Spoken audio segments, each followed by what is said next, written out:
సంబంధించినటువంటి కార్యకర్తలు నాయకులు అని చెప్పేసి రాయడం అనేది ఇక్కడ చాలా అత్యంత హాస్యాస్పదం అవుతుంది. పిన్నెల్లి రామకృష్ణారెడ్డి బ్రదర్స్ ఎవరైతే ఉన్నారో సోదరులు ఇద్దరు ఈ హత్యలో కుట్రదారులుగా ఉన్నారు అంటే ఆ పేపర్లు ఎందుకు పనికిరాని పేపర్లు అయ్యేటువంటి పరిస్థితి అయితే ఉంటుంది.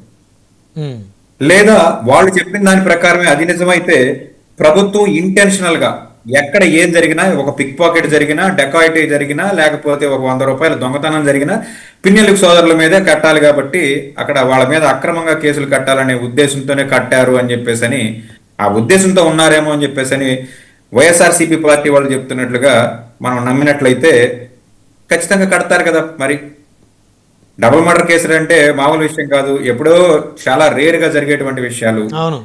ఇటువంటి విషయాల్లో పిన్నెల్లి సోదరులను ఇరికించామనుకోండి, వాళ్ళ మీద ఒక మర్డర్ కేసు ఇద్దరి మీద రిజిస్టర్ చేసినట్టు ఉంటుంది.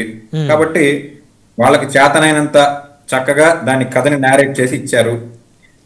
దాన్ని సుప్రీంకోర్టు కూడా నమ్మేసి, హైకోర్టు నమ్మేసి ధృవీకరించేసిందని చెప్పేసి చెప్పడం చాలా అత్యంత హాస్యాస్పదం.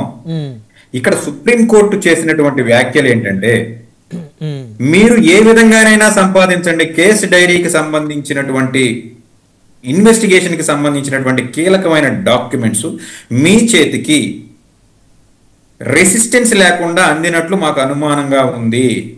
కాబట్టి మీరు పోలీసు విచారణని ఎదుర్కొని తీరవలసిందే.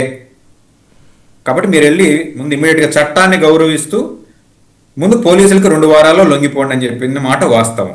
ఇది చెప్పింది సుప్రీంకోర్టు.